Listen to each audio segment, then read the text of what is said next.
Queridos alumnos, queridas alumnas, ¿cómo están? Dios les bendiga, gusto en saludarles. Muy buenos días a todos ustedes. Bienvenidos a su cuarta sesión de la materia Libro de Actos, Libro de Hechos de los Apóstoles. Es una bendición para mí poder compartir este tiempo de reflexión en el texto bíblico. Y bueno, como había anticipado, a diferencia de las otras materias, hoy el abordaje de esta materia será ir leyendo el texto e ir aprendiendo a interpretar la intención del autor y la aplicación que tiene este libro maravilloso. Es un libro que, como dijimos, no es un libro sencillo de leer en cuanto a tratar de interpretar o a captar la intención teológica que tiene el autor. Es muy fácil de leer porque tiene una narrativa maravillosísima. Nos va llevando de la mano en todas las peripecias o en todas los eventos más importantes que el autor consideraba, pero sí se necesita un ojo muy agudo para poder entender qué es lo que quiere decirnos el autor de este libro de Hechos. Así que bueno, vamos a iniciar, no vamos a tener más diapositivas, va a ser una charla, vamos a dialogar, vamos a leer juntos, vamos a preguntarle al texto, vamos a elucubrar, vamos a imaginar, vamos a romper moldes, vamos a tratar de cuestionar el texto y ver qué nos responde el texto mismo. Y entonces de esa forma ir desarrollando la, la, la aventura eh, de encontrar, ¿no es cierto? De encontrar lo maravilloso de esto.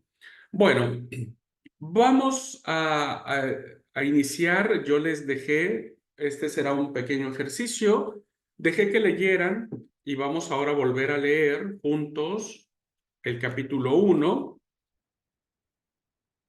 Bueno, la intención es que ustedes puedan leerlo en distintas versiones y eso puede ayudar mucho a la comprensión. ¿Ah? Entonces vamos a leer solo del 1 al 11. Ese será el pasaje que vamos a trabajar hoy. Y voy a pedir si alguien puede eh, leer en Reina Valera, si alguien tiene Reina Valera, por favor, y luego vamos a leer en otra versión que ustedes tengan, cualquier otra versión que ustedes tengan. Quien quiera ayudarme a leer, por favor, del 1 al 11.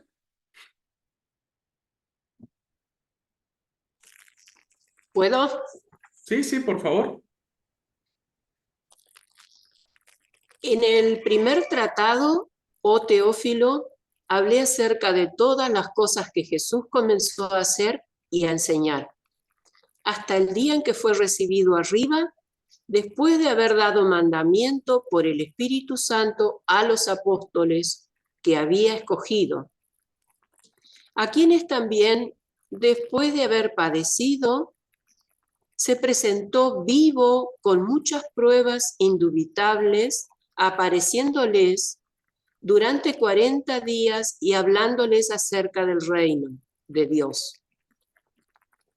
Y estando juntos, les mandó que no se fueran de Jerusalén, sino que esperasen la promesa del Padre, la cual les dijo: oísteis de mí. Y cita Lucas. Porque Juan ciertamente bautizó con agua, mas vosotros seréis bautizados con el Espíritu Santo dentro de no muchos días. Entonces los que se habían reunido le preguntaron diciendo: Señor, ¿restaurarás el reino a Israel en este tiempo? Y les dijo: no os toca a vosotros saber los tiempos o las sazones que el Padre puso en su sola potestad. Pero recibiréis poder cuando haya venido sobre vosotros el Espíritu Santo, y me seréis testigos en Jerusalén, en toda Judea, en Samaria y hasta lo último de la tierra.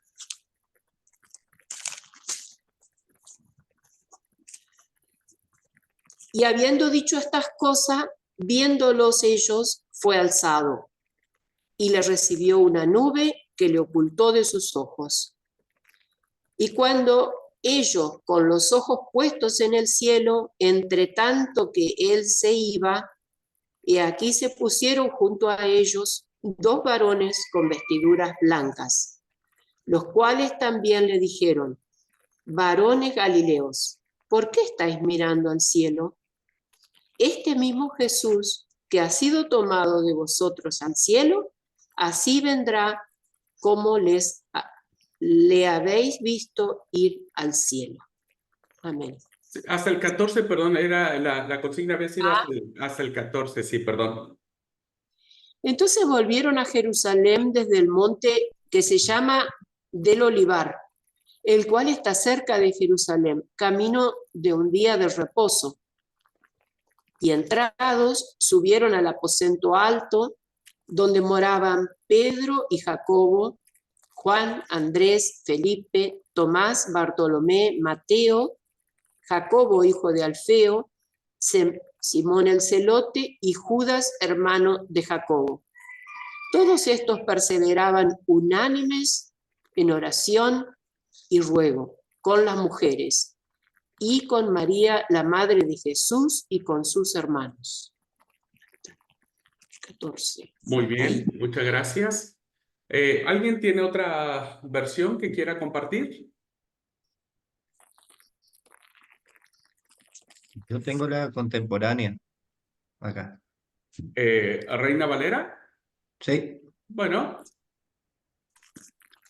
Estimado Teófilo, en mi primer escrito hablé acerca de todo lo que Jesús comenzó a hacer y a enseñar, hasta el día en que fue recibido en el cielo, después de que por medio del Espíritu Santo les dio mandamientos a los apóstoles que había escogido. Después de su muerte, se les presentó vivo y con muchas pruebas de que no admiten duda, se les apareció durante 40 días y les habló acerca del reino de Dios. Mientras estaban juntos, les mandó que no se fueran de Jerusalén, sino que les dijo: esperen la promesa del Padre, la cual ustedes oyeron de mí. Como saben, Juan bautizó con agua, pero dentro de algunos días ustedes serán bautizados con el Espíritu Santo. Entonces los que estaban reunidos con él le preguntaron: Señor, ¿vas a devolverle a Israel el reino en este tiempo? Y él les respondió: no les toca a ustedes saber el tiempo ni el momento, que son del dominio del Padre. Pero cuando venga sobre ustedes el Espíritu Santo, recibirán poder y serán mis testigos en Jerusalén, en Judea, en Samaria y hasta lo último de la tierra. Después de haber dicho esto, ellos lo vieron elevarse y ser recibido por una nube que lo ocultó de sus ojos. Mientras miraban al cielo y veían cómo él se alejaba, los varones vestidos de blanco se pusieron junto a ellos y les dijeron: varones Galileos, ¿por qué están mirando al cielo? Este mismo Jesús que ustedes han visto irse al cielo vendrá de la misma manera que lo vieron desaparecer.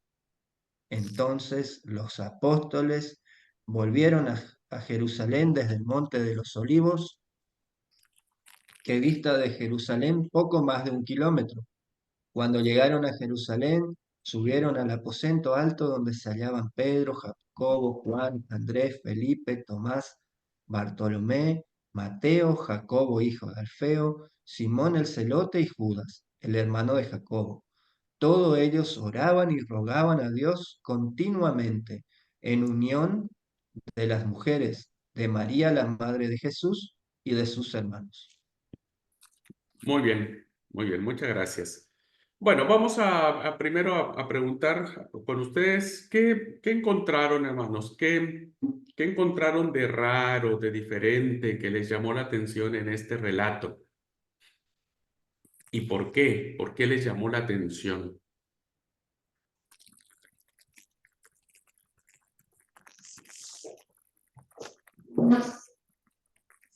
A mí por ahí me llamó la atención algo que por ahí, qué sé yo, me llamaba la atención desde antes, pero ahora como que con más razón. Eh, con el tema del Espíritu Santo, ¿no? Donde Jesús le dice que ellos van a recibir el Espíritu Santo.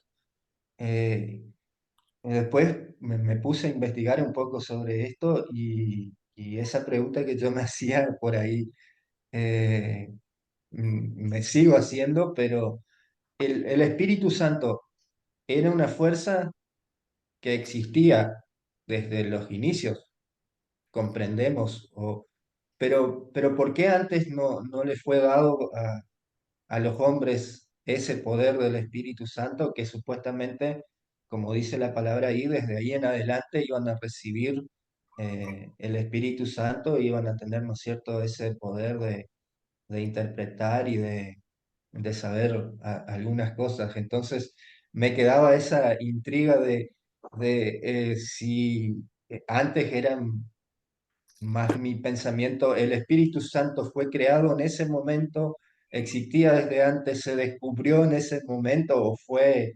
entregado en ese momento por alguna razón en específica. Esa fue una de las cositas que me quedaron ahí de ese pasaje. muy bien, perfecto. El tema del Espíritu Santo es un tema muy presente, no solo en Hechos, sino en Lucas también. Ya lo vamos a ir desarrollando con mayor precisión, el actuar y la función del Espíritu Santo. ¿Alguien más? ¿Qué más encontraron? ¿Qué preguntas pueden hacerle al texto? Eh, yo me llama la atención cómo como Jesús se manifiesta a los discípulos y les dice, ahí en otras versiones dice, eh, miren, tóquenme que tengo cuerpo y no soy un fantasma, Ujú. que pidió si tenían algo de comer y comió delante de ellos.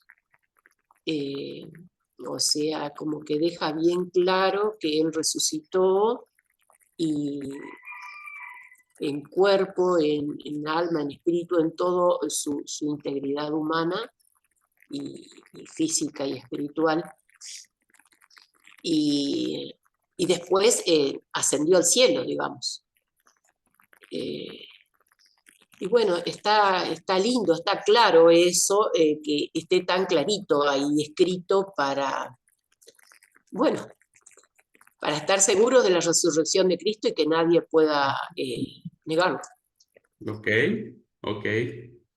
Tiene que ver con su humanidad, ¿no es cierto? De que Jesús realmente resucitó, ¿no? Muy bien. Bueno, Yo tengo sí, otra sí, que, por favor. pues, digamos,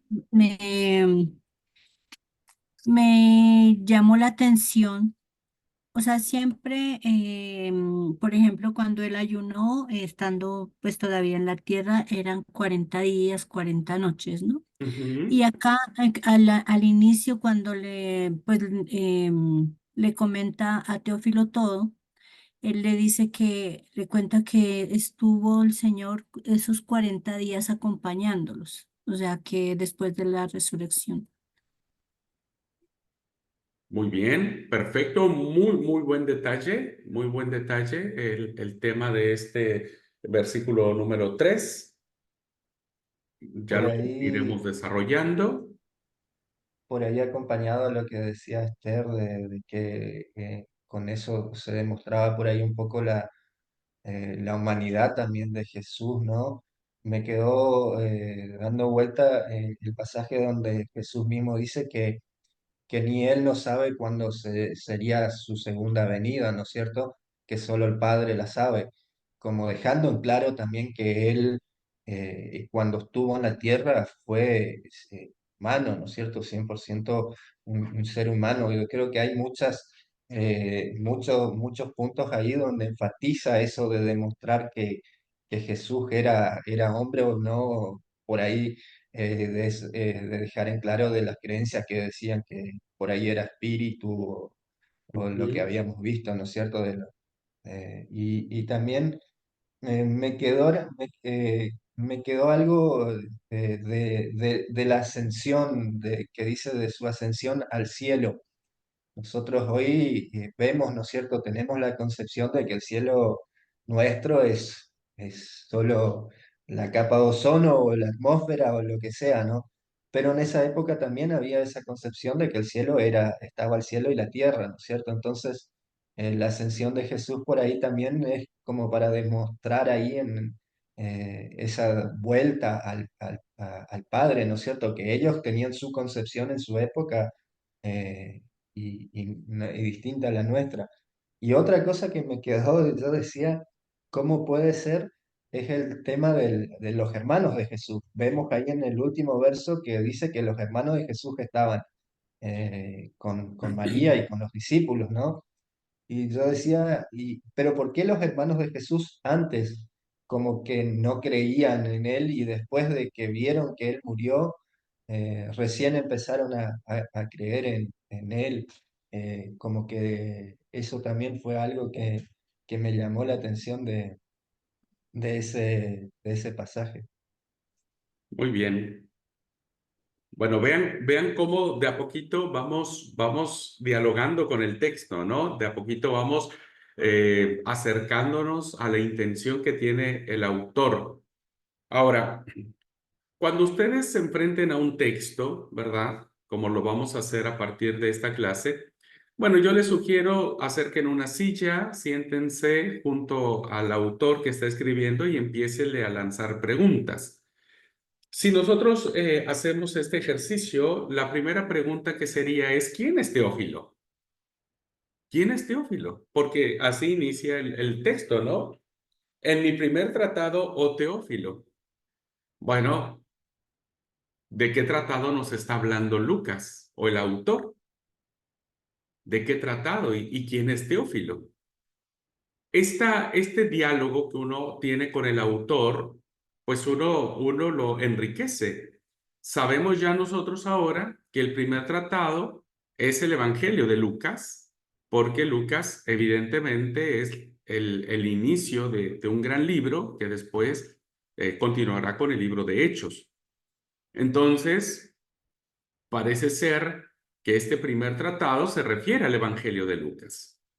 Y Teófilo, como ya lo sabemos ahora, pudo haber sido alguien que Lucas de manera teológica conforma el título Teófilos, el que ama o el que ama a Dios, o pudo haber sido un alto dignatario del Imperio Romano.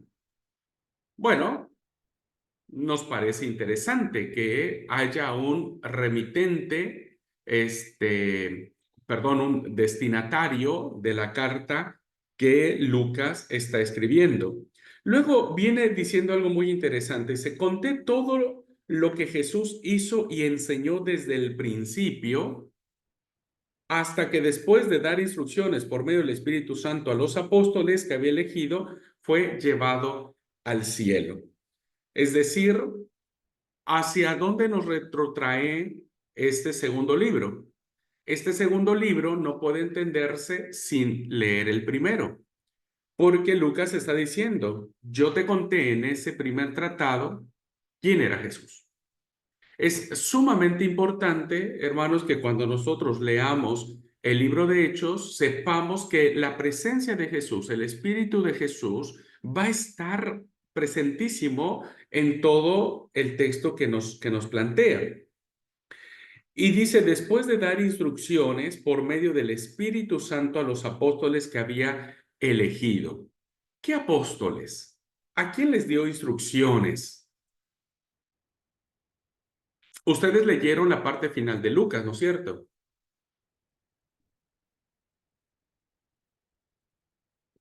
¿A quiénes encontramos ahí? ¿Cómo cierra Lucas su evangelio?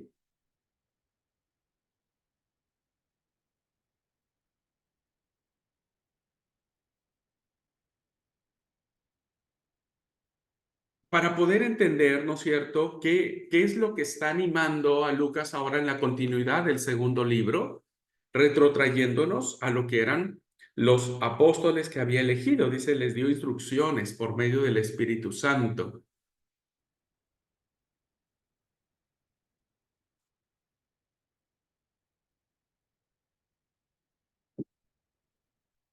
¿Se dan cuenta que hay algo ahí interesante de cuando leemos el relato último de Lucas?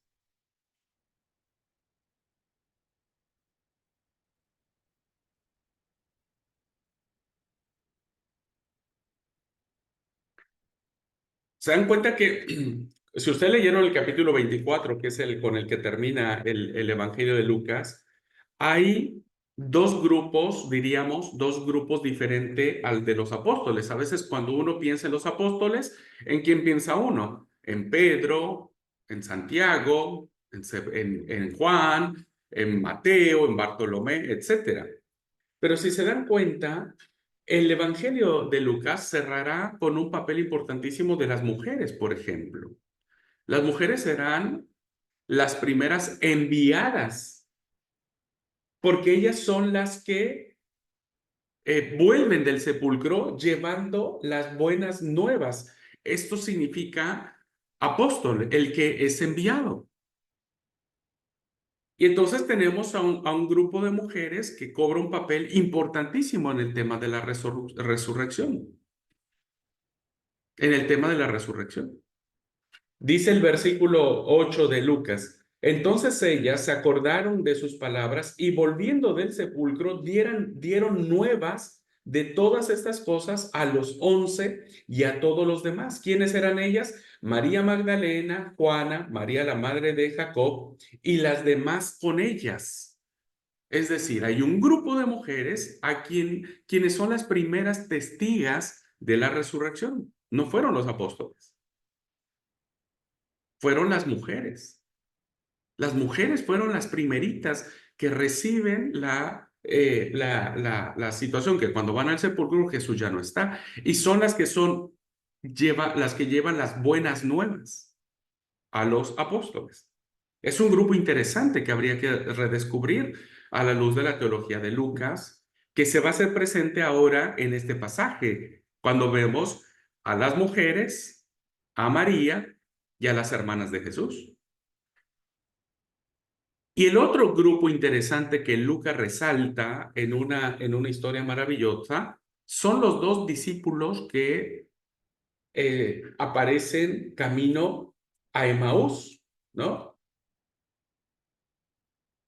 En donde estos discípulos no eran tampoco parte de los 12.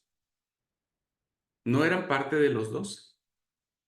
Eran dos personas que volvían de Jerusalén frustrados porque el que ellos creían que era el Mesías había muerto y lo habían enterrado. Y Jesús se les aparece a ellos, ¿no? Y entonces ellos también se convierten en portadores del mensaje. Dice el versículo 33, levantándose en la misma hora, volvieron a Jerusalén, hallaron a los 11 reunidos y a los que estaban con ellos y les decían: ha resucitado el Señor.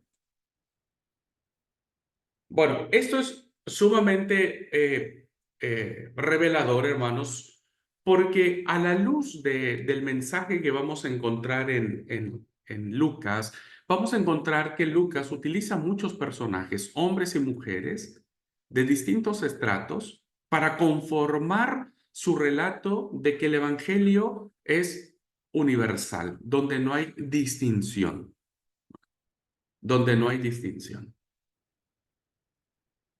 Y esta es una clave para interpretar el Evangelio, el libro de Hechos. ¿Okay? Porque vamos a encontrar muchas mujeres en este libro.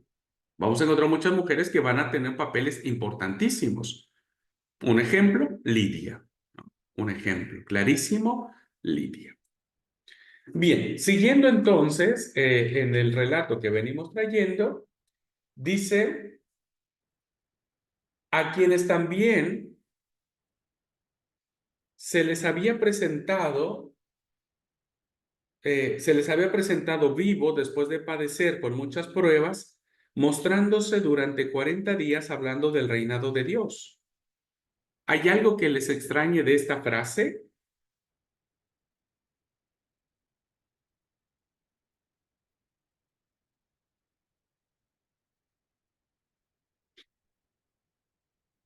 ¿Algo que sea extraño que quieran preguntarle al autor? Y la pregunta sería la que Amanda nos hizo. ¿Por qué 40 días? Ahora, esto es muy interesante, porque si se dan cuenta, ustedes lean el Evangelio de Mateo, lean el Evangelio de Marcos, lean el Evangelio de Lucas, lean el Evangelio de Juan, y ninguno de los evangelios nos dice que Jesús estuvo 40 días en la tierra después de su resurrección. Ninguno. Cuando leemos atentamente, hermanos, en el relato de Lucas, que espero que ustedes lo hayan leído, el último relato, se van a dar cuenta que entre la muerte y entre la resurrección, perdón, y la ascensión de Jesús al cielo, ocurriría en un día, máximo en 2 días. Es decir, al segundo día que Jesús ha resucitado, en la visión de los evangelistas se va al cielo. Pero en Actos nos lo deja 40 días. Fíjense, si nosotros hacemos la contabilidad de Lucas, en el último capítulo nos vamos a dar cuenta que en la mañana, después del sábado, las mujeres van al sepulcro, 2 hombres les anuncian que Jesús ya resucitó, corren a decirse a los apóstoles que no les creen lo que ellos dicen, Pedro menos, entonces Pedro va al sepulcro en ese mismo momento. Ese mismo día se aparece Jesús a los 2 que van camino de Maús. Estos vuelven a Jerusalén y cuando están contándole a los 12 lo ocurrido, se presenta Jesús en medio de ellos. Estamos ahí al siguiente día, en el mismo día, perdón. Los saca, tiene con ellos unas palabras de despedida, los saca de Betania, sube al cielo mientras los bendice. Supongamos que la cena se alargase cuando Jesús se presenta con los discípulos. Supongamos que la cena se alargase y que la ida a Betania no fue ese mismo día, fue al siguiente día, ¿no? Y que eso fuese por la mañana. Entonces eso nos da un día.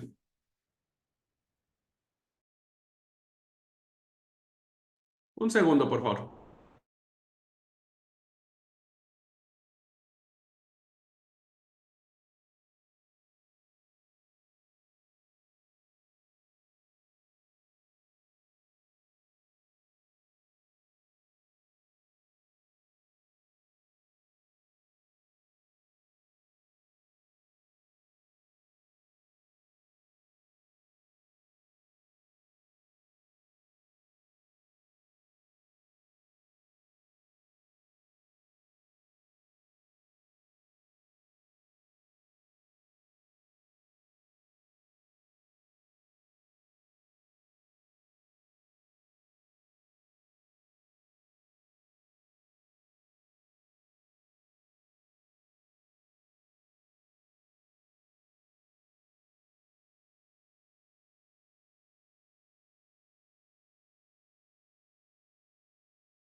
Perdón, hermanos. Bueno, entonces la pregunta es, si los evangelistas que narraron este hecho, y es un hecho importante, no nos plantean el número de días para la ascensión, ¿por qué Lucas nos plantea 40 días?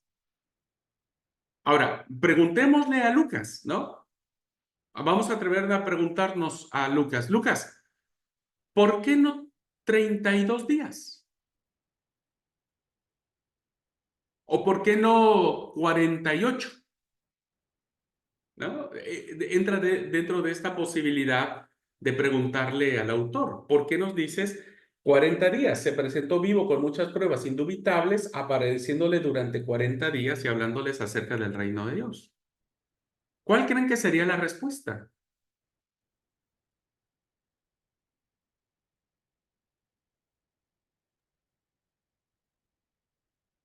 ¿Algún significado teológico? Porque Exactamente. vemos mucho los 40 días y en el Antiguo Testamento también. Qué sé yo, los 40 días y 40 noches vemos en varios pasajes.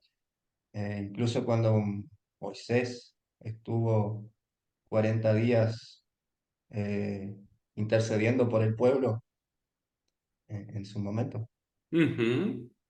Exactamente. Es decir, habría que no entender estos 40 días al pie de la letra como lo plantea Lucas, porque Lucas tiene otra idea en la cabeza para mencionar los 40. Cualquier judío sabe que el 40 es un número redondo y significa un tiempo completo, lo completo. Por ejemplo, nuestra hermana Amanda nos había platicado cuántos días ayunó Jesús. Estuvo en el desierto 40 días y 40 noches. Es un número completo, ¿no? No vamos a tocar ese tema, pero es un número completo. Moisés ayunó también en el monte Sinaí 40 días. El diluvio duró 40 días. La marcha en el desierto duró 40 años. El viaje de Elías al monte de Dios, o al monte Horeb, duró 40 días. Es decir, que había que establecer este número con un sentido teológico. Entonces, ¿cuál sería la interpretación? Tomando en base el versículo que leímos y sabiendo que el 40 es un número simbólico que representa un tiempo completo, ¿cómo interpretaríamos el versículo 3?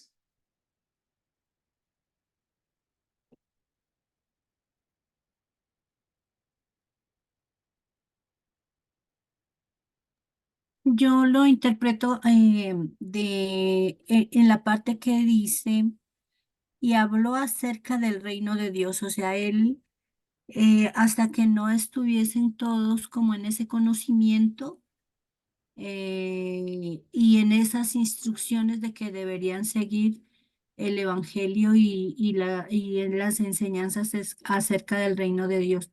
No sé si estoy equivocada. Sí, va por ahí, va por el hecho de demostrar lo que era el reino de Dios. Sí, sí, sí. Pero ¿qué tiene que ver con el tema de Jesús? Más que con su mensaje, sino con la persona de Jesús. Creo que Amanda ya lo había dicho anteriormente, o alguien, no recuerdo quién. Vuelvan a leer el texto. Recuerden, si no tienen duda, vuelvan a leer el texto. Dice, a quienes también, después de haber padecido, es decir, hablando de su muerte, Jesús, una muerte violenta, una muerte cruenta, se presentó como hermanos. ¿Qué dice Lucas? ¿Cómo se presentó? Dándoles muchas pruebas. No, antes. ¿Cómo se presentó? Vivo. Vivo. Vivo. ¿Por qué? ¿Por qué Lucas?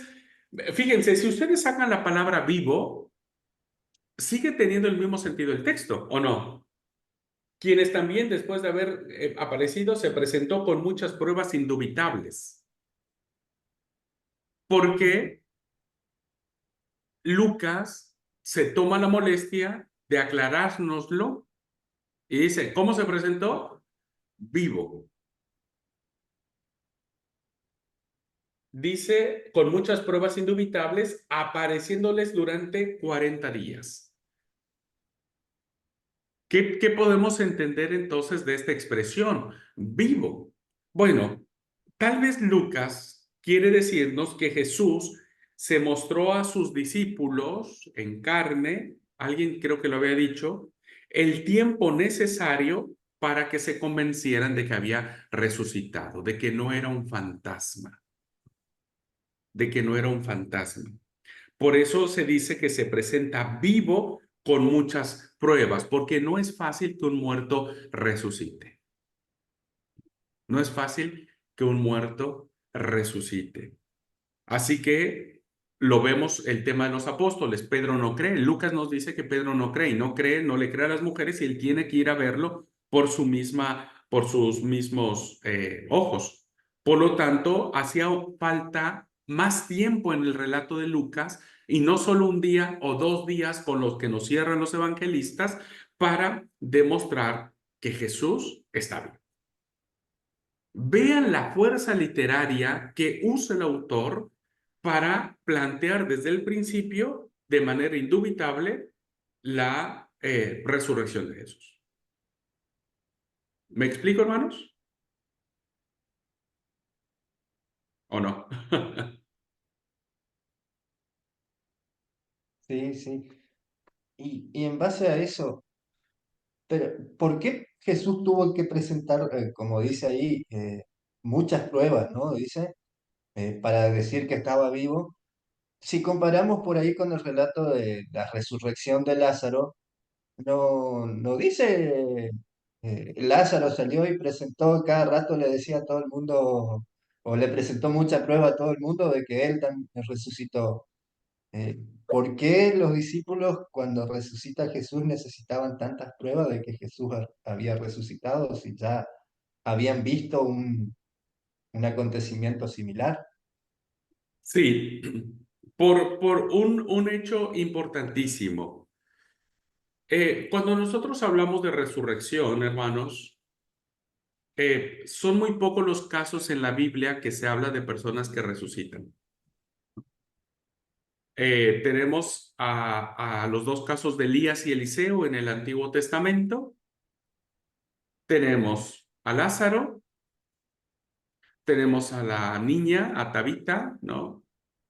Es decir, los temas de de resurrección o de volver a la vida son muy pocos. Ahora, este, cuando nosotros vemos estos relatos, muchos autores bíblicos piensan que no se trata de una verdadera resurrección, estos eventos, sino son una reanimación. En estricto sentido, son una reanimación. ¿Por qué? Porque bíblicamente solo se resucita para una vida inmortal, para una vida eterna, diríamos. El que resucita, según las tradiciones bíblicas, resucitará para no morir nunca más, ¿no? Y en el caso de todos ellos, Lázaro, la niña, los hijos de las viudas, murieron después. El único que realmente resucitó fue Jesús, porque incluso en el relato, no sé si es el relato de Juan, cuando la mujer va y quiere tocarlo, le dijo, no me toques, porque no he subido al Padre. No me toques porque no he subido al Padre. Entonces se entiende que Jesús, antes de mostrarse todo esto a sus discípulos, sube al Padre, es glorificado por el Padre y vuelve a la tierra para que entonces sí empiece a dar señales claras de que esto suceda. Pero, ¿por qué Jesús tiene que mostrar tanto esto? Porque recuerden que se ha sembrado la duda de que en los gnósticos Jesús no murió, en los romanos que robaron el cuerpo, que puede ser otra persona, que el mensaje central del cristianismo peligraba si estaba salpicado por una mancha de duda. Entonces, para Lucas es importante saber que todo el viaje misionero que él va a hacer no está cimentado en relatos salpicados de duda.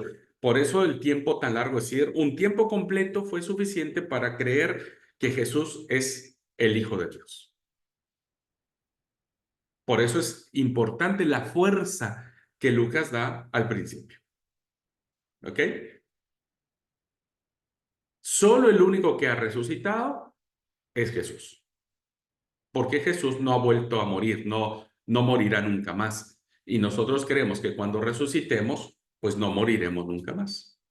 ¿Ok? Bueno, seguimos. Y estando juntos, les mandó que no se fueran de Jerusalén, sino que esperasen la promesa del Padre, la cual les dijo, oísteis de mí, porque ciertamente porque Juan ciertamente bautizó con agua, mas vosotros seréis bautizados por el Espíritu Santo dentro de no muchos días. ¿Qué encuentran de raro? ¿Qué le preguntarían a Lucas de estos versículos? Ya le preguntamos cuál era su primer tratado, ya le preguntamos quién era Teófilo, ya le preguntamos quiénes tenía en su mente cuando él escribe los últimos relatos después de la resurrección de Jesús. Ya le preguntamos, ¿no es cierto?, por qué nos pone 40 días. Ahora nos enfrenta a algo muy interesante también en estos versículos. ¿Qué le preguntarían a Lucas?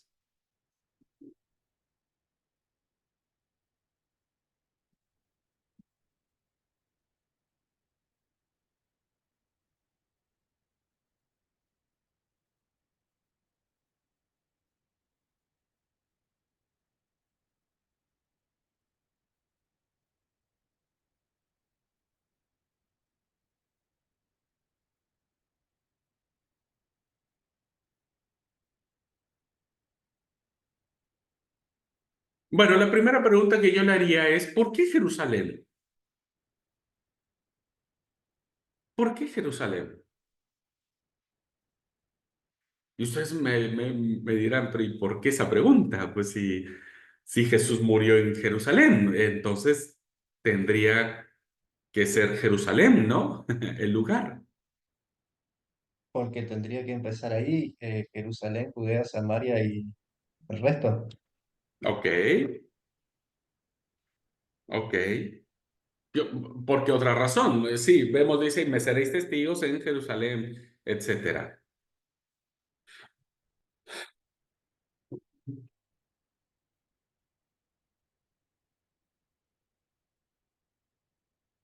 Miren, Lucas tiene una fascinación por Jerusalén.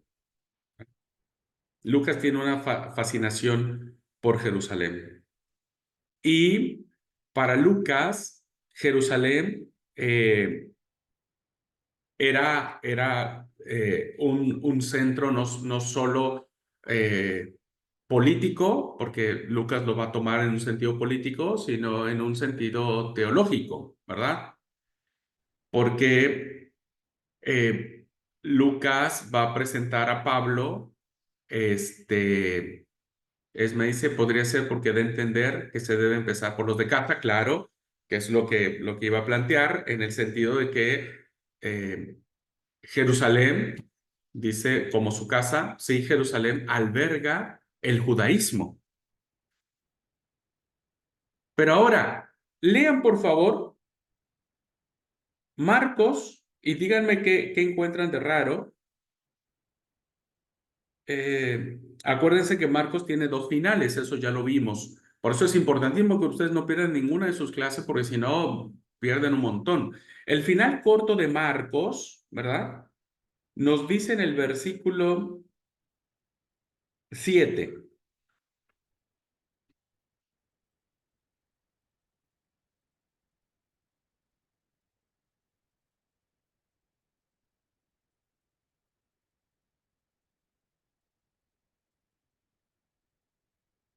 Y luego leen el versículo 19, el final largo. En el final corto, ¿qué dice Marcos en el 7? Planteo la pregunta. Para Marcos, ¿dónde es la ascensión? Lean el versículo 7 del capítulo 16 y el versículo 19. Para Marcos, ¿dónde es la ascensión? Galilea, dice el 7. Claro. Dice, pero oíd decir a sus discípulos y a Pedro que él va delante de vosotros a Galilea, allí le veréis como él dijo. Si ustedes siguen el relato, Jesús al final dice, y el Señor, después que les habló, fue recibido arriba en el cielo y se sentó a la diestra de Dios. Y ellos saliendo, predicaron por todas las partes, ayudándole al Señor a confirmar. ¿De dónde salieron? No de Jerusalén, sino de Galilea. ¿Dónde está Galilea, hermanos? En la parte norte. Está Jerusalén, luego sigue Samaria y arriba está Galilea. ¿Por qué para Lucas la ascensión es en Jerusalén? La pregunta sería, ¿dónde fue la ascensión? ¿En Galilea o en Jerusalén? Entonces yo le preguntaría a Lucas eso, ¿no? Considerando que Marcos es el primer evangelio que se escribe y considerando que Lucas bebe de Marcos. Lucas lee el evangelio de Marcos antes de escribir el suyo.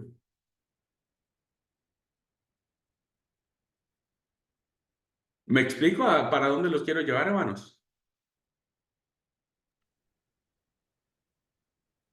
Sí, sí, por ahí también podríamos decir que Lucas no fue un testigo de la ascensión.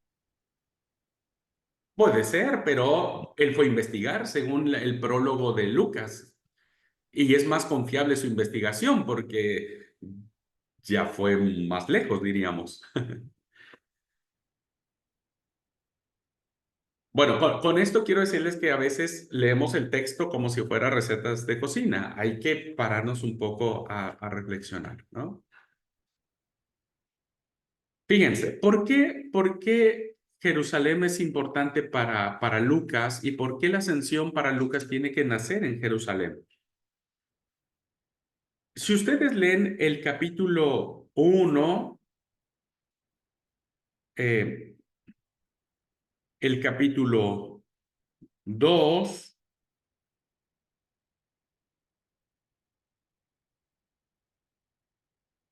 capítulo 1 y el capítulo 2 de, de Lucas, del Evangelio de Lucas, Lucas plantea como centro de su relato Jerusalén, ¿verdad? Jerusalén. Entonces, va a plantear Lucas, por ejemplo, ¿dónde va a poner la presentación de Jesús? En Jerusalén, ¿no?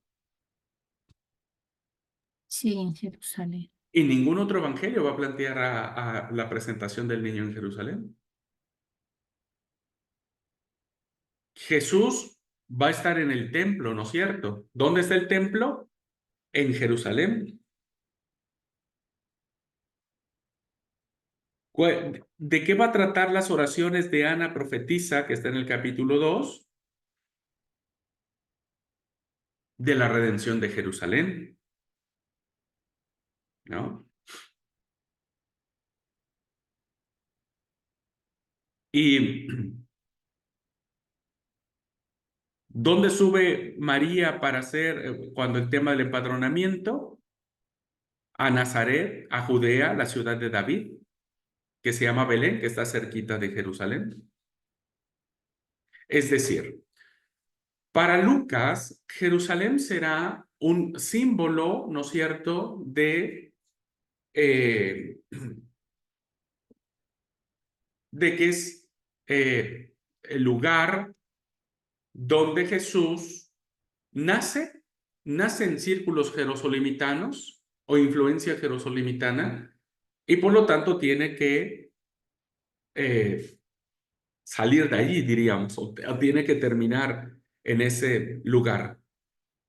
Y por eso la orden que Jesús le da a los discípulos, para Marcos la orden que le da a sus discípulos es vayan a Galilea, pero para Lucas la orden es esperen, les mandó que no se fueran de Jerusalén, porque Jerusalén, como dije, será el punto de partida del cristianismo. El cristianismo iniciará con Jerusalén. El Espíritu Santo descenderá primero en Jerusalén. Y Jerusalén será una base eclesial muy importante, porque cuando se escribe el Evangelio de Lucas, Jerusalén es un centro cristiano importantísimo. no, no es el único, porque hay otro centro cristiano que es en Antioquía. Por eso para Lucas es importante Jerusalén. Y luego la otra pregunta es la promesa del don del Espíritu, ¿verdad? Dice, esperen la promesa del Padre, la cual oísteis de mí. Y bueno, eso ya lo iremos descubriendo cómo se va desarrollando la función del Espíritu en todo el texto sagrado, ¿no? Ahora, Lucas no quita del dedo, del renglón, el versículo 6 cuando dice, entonces los que se habían reunido le preguntaron diciendo, Señor, ¿restaurarás el reino de Israel en este tiempo? ¿Qué significa esa pregunta? Que es una pregunta interesantísima para entender el libro de Hechos. Cuéntenme, ¿qué significa para ustedes esta pregunta?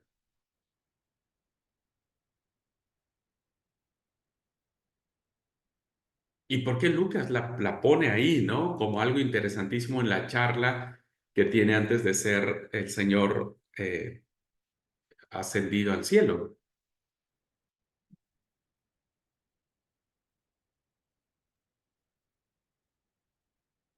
Yo lo veo desde el punto de vista de que ellos creían, ¿no? Que, que Israel volvería a ser libre o a ser considerada la nación que dominaría el mundo o algo así, ¿no? Entonces, preguntan eso para ver si Jesús va a restaurar ese poder de Israel, por así decirlo, en ese tiempo. Ujú. Siguiendo la línea de Mario, quién fue la primera mujer política que encontramos en el texto de Lucas?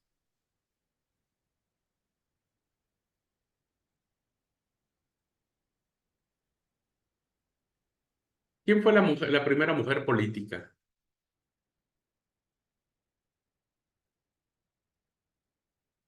¿O que hablaba de política? ¿Sabían eso? Había una mujer muy política.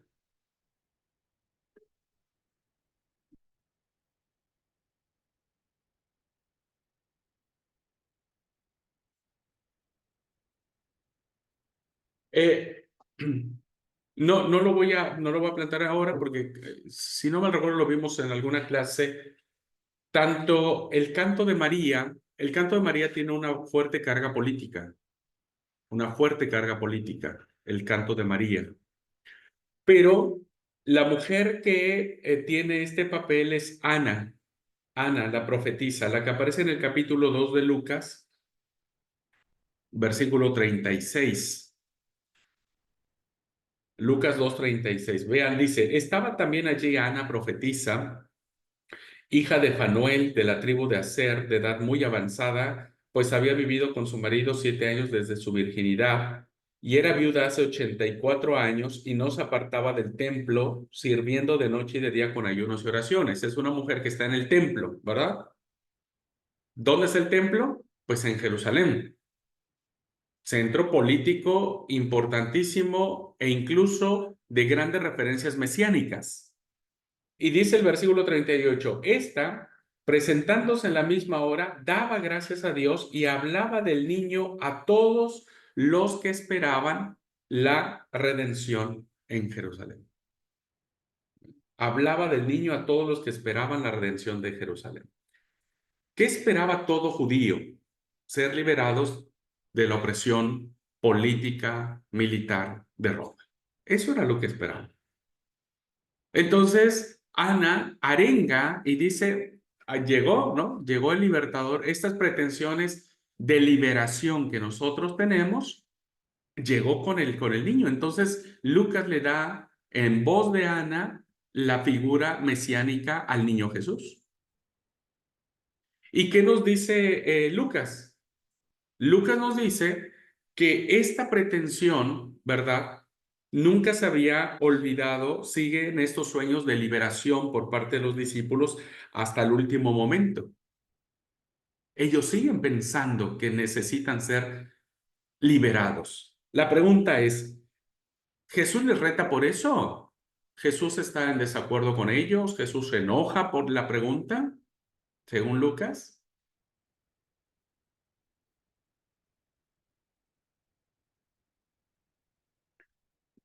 Y no, Jesús no dice que lo que ellos están pidiendo sea malo, solo que no es el tiempo, solo que no es el tiempo. Antes de que eso pase, ¿qué tiene que suceder? Tienen que ser testigos. ¿Qué significa ser testigos, hermanos?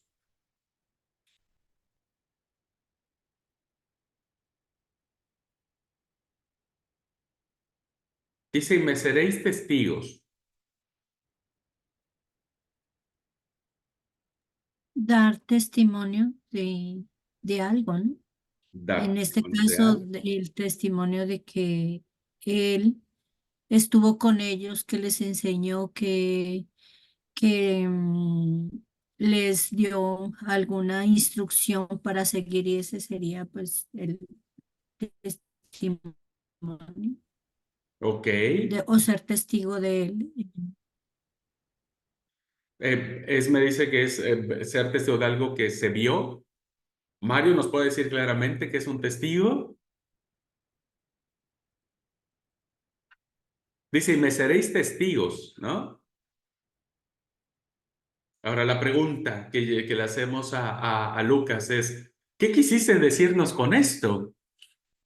Porque si nosotros planteamos la definición que correctamente dio Amanda Esme, un testigo es aquel que da fe de algo que ha visto con sus ojos. Y sí, ni modo que vea con sus oídos. No, que ha visto, perdón el pleonasmo, que ha visto directamente, ¿no? Que ha presenciado los hechos. Y para Lucas necesita entender muy claro que todas esas personas tienen que decir lo que sus ojos vieron, lo que sus oídos escucharon, etcétera. Pero el libro de Hechos nos va a decir de muchas personas que nunca conocieron a Jesús, ni lo escucharon, ni lo vieron, ni lo presenciaron, ni estuvieron con él en su muerte, ni lo vieron en su resurrección, ni nada por el estilo. Entonces, ellos dejan de ser testigos.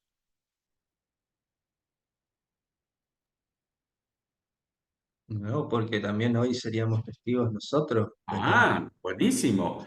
Entonces, la definición de testigo que acabamos de ver no aplicaría a este texto. Tendríamos que buscar por otro lado. no sería por ver Claro, o escuchar. porque nosotros no hemos visto al Señor ni lo conocemos, pero damos testimonio de Él. Entonces, ¿qué significa?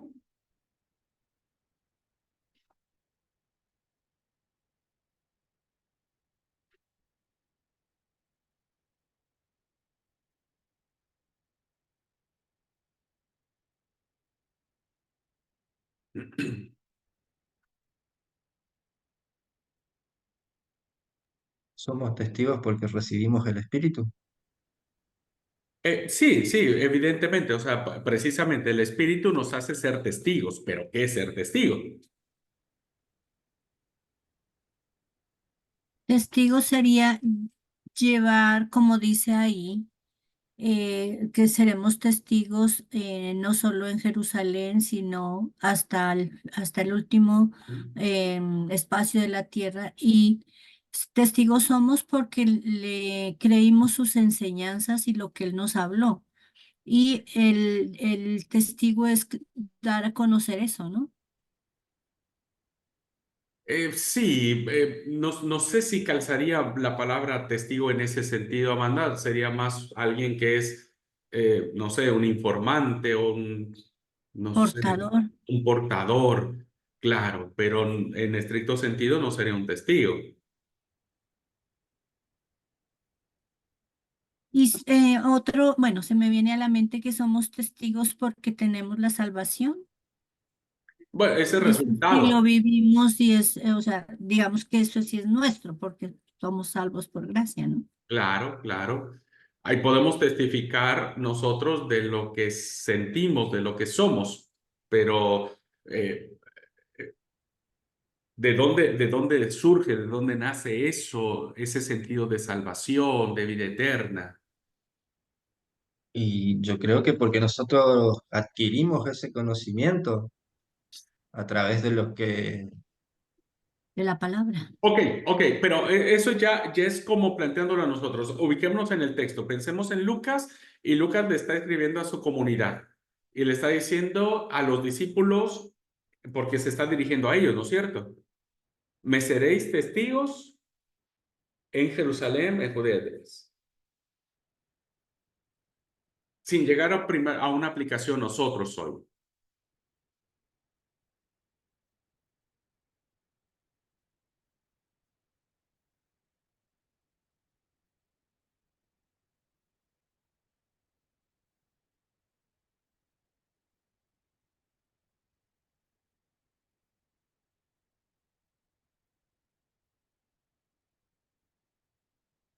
¿No?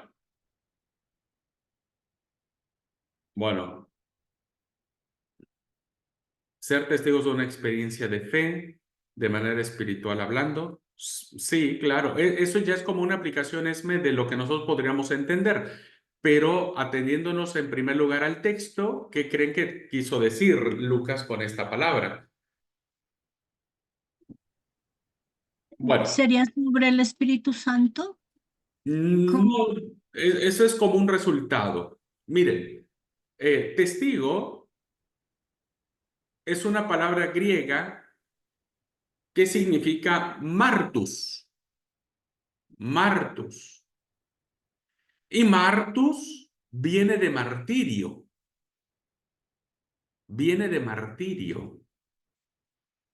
Entonces, ¿qué está diciendo Lucas acá de parte de Jesús?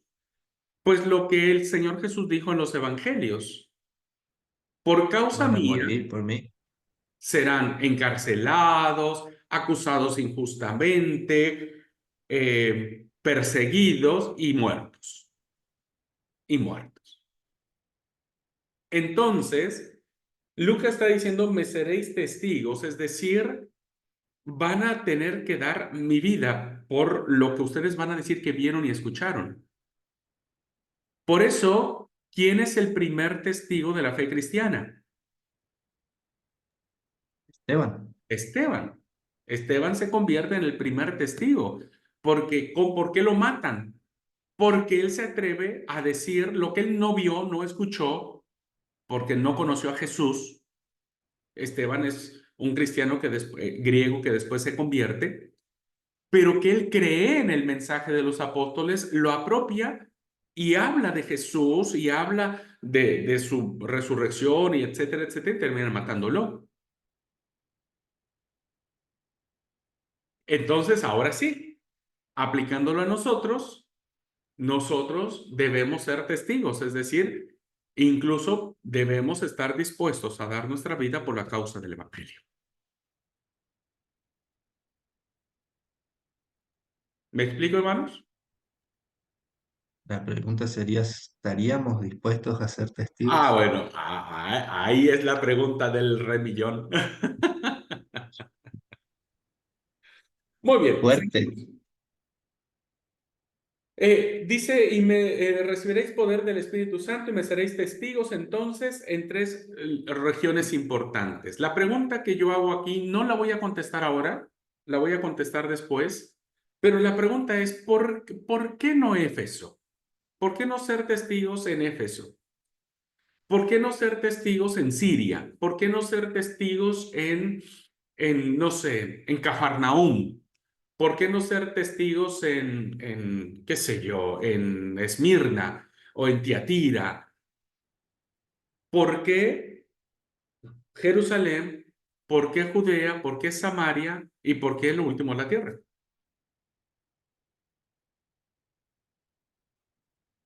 Es una pregunta que yo le haría a Lucas. ¿Por qué no pusiste otro? No son las únicas ciudades conocidas en ese momento. El imperio era enorme.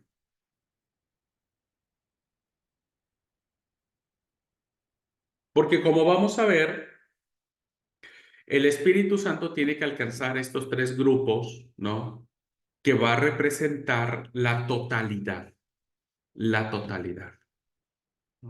Estos tres grupos representan la totalidad. El primero y el segundo grupo, el primer grupo es Jerusalén, el segundo grupo es Judea, Samaria. Eran un solo pueblo hace miles de años atrás y por razones que ustedes ya conocen, terminan separándose y terminan odiándose y necesitan ser restaurados. En la idea mesiánica de que algún día las 12 tribus de Israel volverán a unirse. ¿Cómo? No sé, pero se volverán a unir. Y el tercer grupo habla de los gentiles, es decir, de todos nosotros, de todos nosotros. Bueno, pero eso lo vamos a ver en otro momento.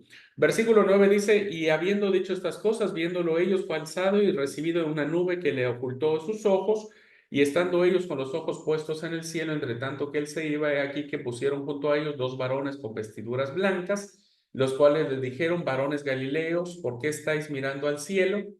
Este mismo Jesús que ha sido tomado de vosotros al cielo, así vendrá como le habéis visto ir al cielo. ¿Qué encontramos de interesante acá? Por lo pronto yo encuentro tres cosas, pero ustedes,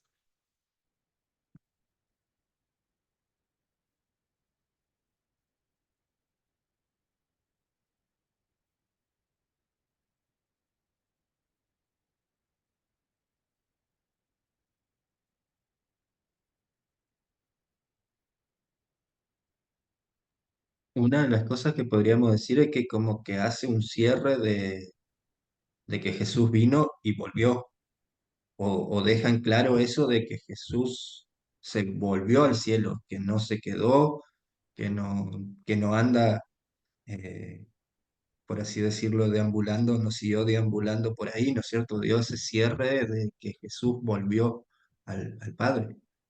ajá, que Jesús volvió al Padre, ok.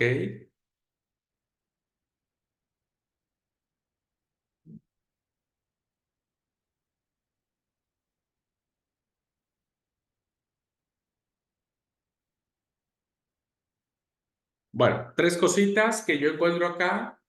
La nube. ¿Les ha llamado la atención el tema de la nube? Segunda cosita, los dos hombres de vestiduras blancas. Tercera cosita, ¿no es cierto? La pregunta es, ¿por qué estáis mirando al cielo? ¿Por qué esa pregunta? Si el salmista decía, alzaré mis ojos a los montes, de ahí vendrá mi socorro. Pero aquí hay una pregunta que dice, ¿por qué estáis mirando al cielo? ¿Habría necesidad de una nube? Cuando en ninguno de los evangelios, volvemos al caso, ninguno de los evangelios nos habla de una nube en la ascensión de Jesús, ni Mateo, ni Lucas, ni Marcos, ni Juan. De nuevo algo teológico. Por ahí compararlo con la nube que separaba a los egipcios de los judíos cuando salieron. No, porque aquí no hay ninguna separación. Aquí básicamente parece ser que es una nube que lo recibe. Dice, le recibió una nube que lo ocultó, lo recibió. Es como si le diera vida a la nube. Ojo con eso. Lean con atención. Dice, y le recibió una nube. Es como si el autor le estuviera dando vida a algo inanimado. La nube no te recibe, no tiene vida, no tiene emociones. Por lo tanto, es una cuestión teológica. Tal vez muchos de nosotros nos decepcionaríamos porque siempre hemos visto las pinturas de la ascensión de Jesús con una nube rodeándole Y pensamos que así va a volver. y pensamos que así va a volver. Nos imaginamos una nube, pero la nube tiene un significado, evidentemente, ¿no? Ahora la pregunta, ¿por qué? ¿Qué significa eso? La gloria de Dios. Puede ser un poco el tema, ¿no? Resulta, hermanos, que en la antigüedad, ¿no? La nube es necesaria porque cuando alguien sube al cielo, siempre hay una nube que lo oculta para darle la importancia divina que ese personaje tenía. Hay varias historias en la antigüedad que nos hablan de esto. Miren, les voy a leer algunas de ellas para que ustedes vean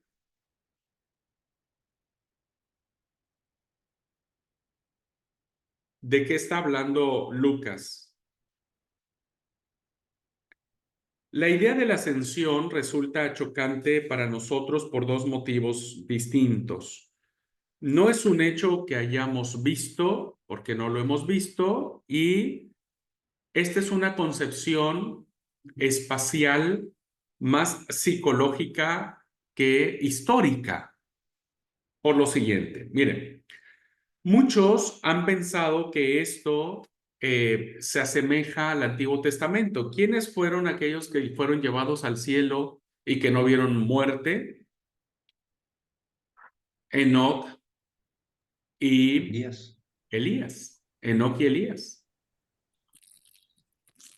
Pero no podríamos comparar nosotros estos relatos del Antiguo Testamento porque Enoc y Elías supuestamente el texto bíblico, las tradiciones bíblicas no murieron, pero Jesús sí murió. O sea, Jesús sí murió, ¿no? Y resucitó. Entonces, no podríamos equipar tanto este relato a las referencias de Enoc y Elías. Lo más preferible es buscar la explicación en la línea de la cultura clásica grecorromana, en donde tenemos casos de personajes que son glorificados de forma parecida tras su muerte. Los ejemplos más famosos son Hércules, Augusto, Drusila, Claudio, Alejandro Magno y Apolonio de Tiana. En el caso de Hércules, fíjense lo que dice la literatura grecorromana. Apolodoro, en su biblioteca mitológica, escribe de Hércules diciendo, vean la similitud. Y recuerden que Lucas es griego, recuerden que Lucas sabe todas estas historias. Hércules se fue al monte Eta, que pertenece a los tranquinios, y allí, luego de hacer una pira, subió y ordenó que le encendiesen. Mientras se consumía la pira, cuenta que una nube se puso debajo y tronando lo llevó al cielo. Desde entonces alcanzó la inmortalidad. Otro relato tiene que ver con Augusto, que lo cuenta Suetonio y dice, no faltó tampoco en esta ocasión un ex pretor que declaró bajo juramento que había visto que la sombra de Augusto, después de la incineración, subía a los cielos con una nube. Estos datos y muchos más, tengo aquí otros más, ¿no es cierto? Estos paralelos confirman que el relato de Lucas no debemos interpretarlo al pie de la letra como han hecho tantos pintores, sino una forma que Lucas tiene para expresar la glorificación de Jesús. Así como los antiguos seres mitológicos de la cultura griega eran recibidos en el cielo por una nube y que los pasaba a la inmortalidad y les daba la importancia que tenían, Lucas dice que Jesús también alcanza este nivel de inmortalidad y, como dijo Amanda, de glorificación. Por eso dice, le recibió una nube, en un sentido de glorificación. ¿Ok? Y entonces cuando vemos la pregunta que dice, ¿qué estáis mirando al cielo? Pues es una concepción espacial psicológica donde arriba está lo bueno y abajo está lo malo. Es decir, que nosotros podríamos interpretar esta pregunta diciendo que nosotros no tenemos que estar mirando el cielo como nostalgia, como perdiéndonos en ese espacio, en ese tiempo, decir, y bueno, no sabemos qué hacer, sino que ahora hay que mirar a la tierra porque la tarea recién empieza, la tarea recién continúa, recién va a empezar. Entonces, deben de dejar de mirar al cielo con nostalgia y tienen que mirar a la tierra porque ahora nos toca a nosotros continuar la tarea. Por eso la pregunta, ¿por qué estáis mirando al cielo? No tienen que mirar más allí. Ahí no, ahora tienen que mirar aquí y tienen que seguir la tarea que Jesús les encomendó de ser testigos en Jerusalén, en Judea y en Samaria.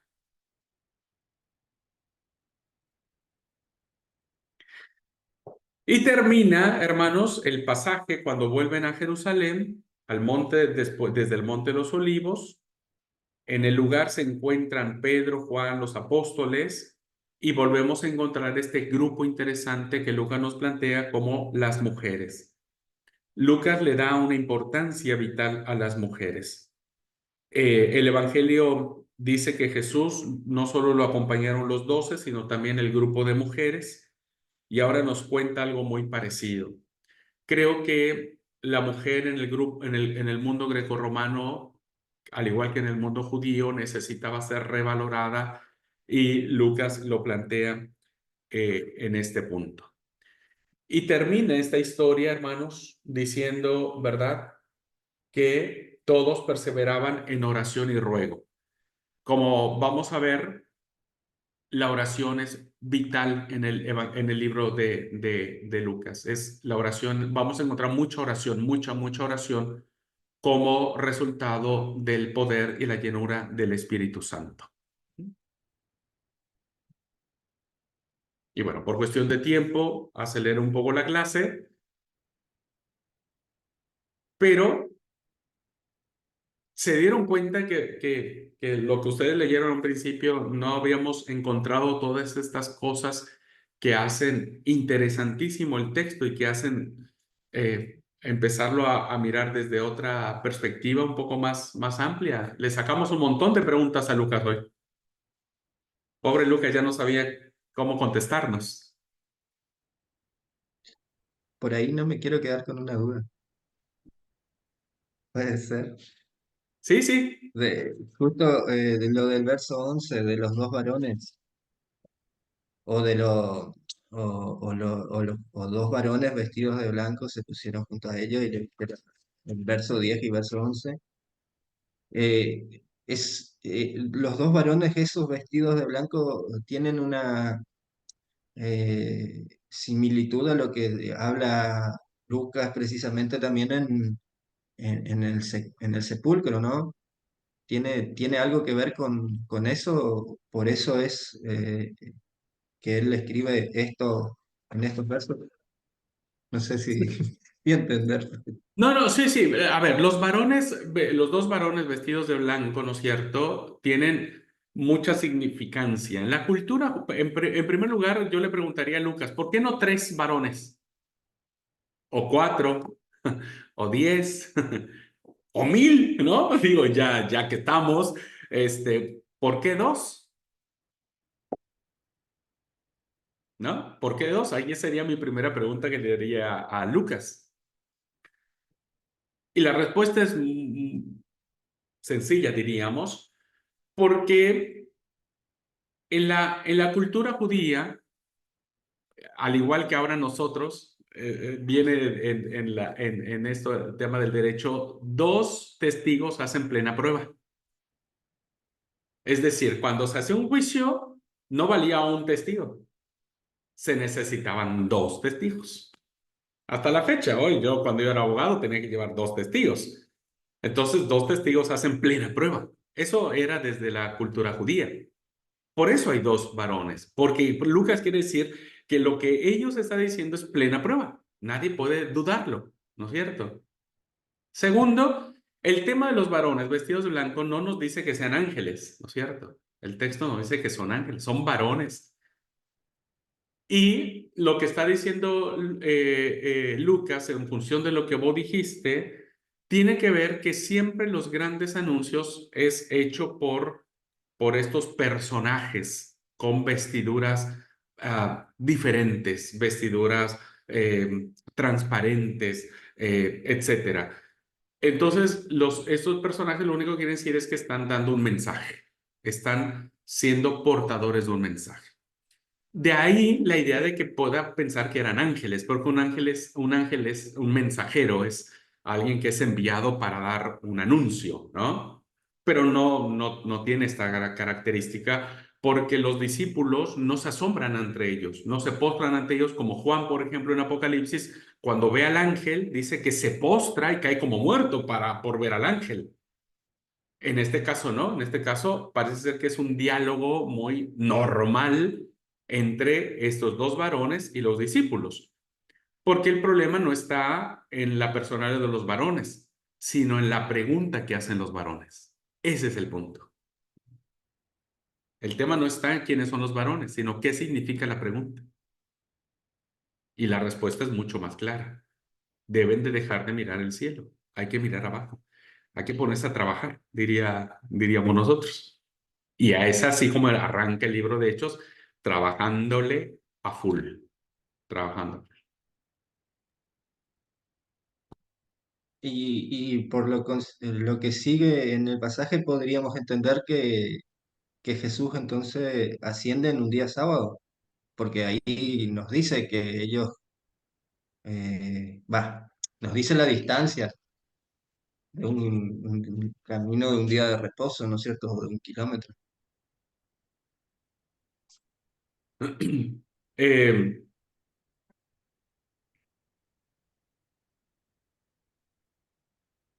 Déjenme volver al texto.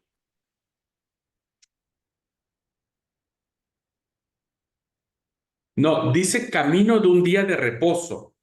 Sí, de 1 kilómetro, dice la distancia Claro, dice del la camino que distancia. tuvieron. Exactamente. Vale.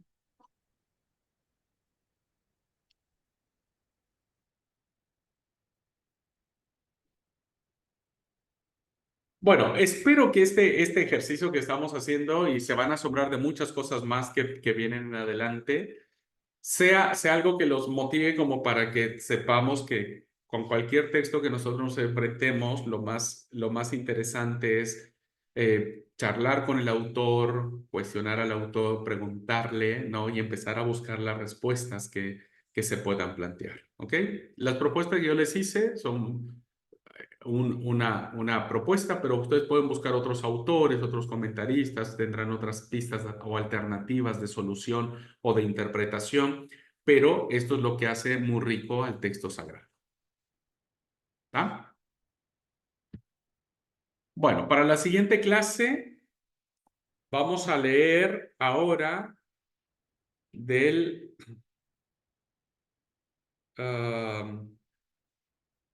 versículo 15 al versículo 26. Del 15 al 26.